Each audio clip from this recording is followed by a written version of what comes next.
श्री सच्चिदानंद सद्गुरु साईनाथ महाराज की जय। हरि ओम।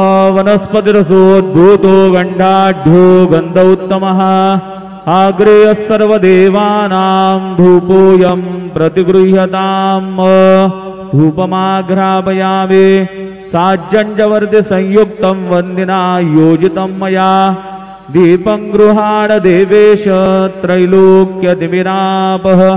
दीपं दर्शयामि दीपानान्तरेण महानैवेद्यं निवेदयामि।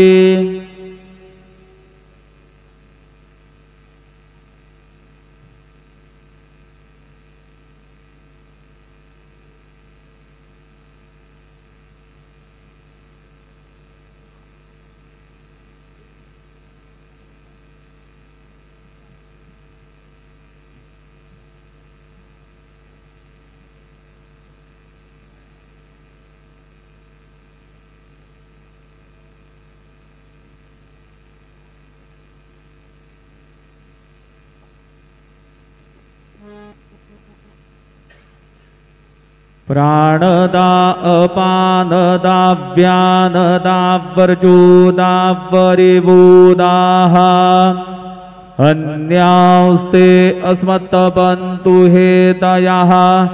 पावको अस्मभ्यग्नो शिवो भव। चतुष्कोणमण्डलं कृत्वा तदुपरि नैवेद्यपात्राणि धायेत। गायत्रीमन्त्रेण पात्राणि प्रोक्षयेत। सत्यन्वरदेन परिखिञ्चामि धेनुमुद्रयाममृतीकृत्य ग्रासमुद्रया। ॐ प्राणाय स्वाहा। ॐ अपानाय स्वाहा। ॐ व्यानाय स्वाहा। ॐ उदानाय स्वाहा। ॐ समानाय स्वाहा।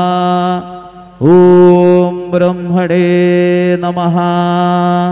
नैवेद्यमध्ये पानीयं समर्पयामि पुनर्नैवेद्यं निवेदयामि। ॐ प्राणाय स्वाहा। ॐ अपानाय स्वाहा। ॐ व्यानाय स्वाहा। ॐ उदानाय स्वाहा। ॐ समानाय स्वाहा।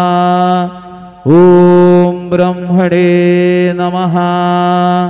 नैवेद्यं समर्पयामि हस्तप्रक्षालनं समर्पयामि मुखप्रक्षालनं समर्पयामि। शेषोपचारार्थे प्रार्थनापूर्वक नमस्कारं करोमि।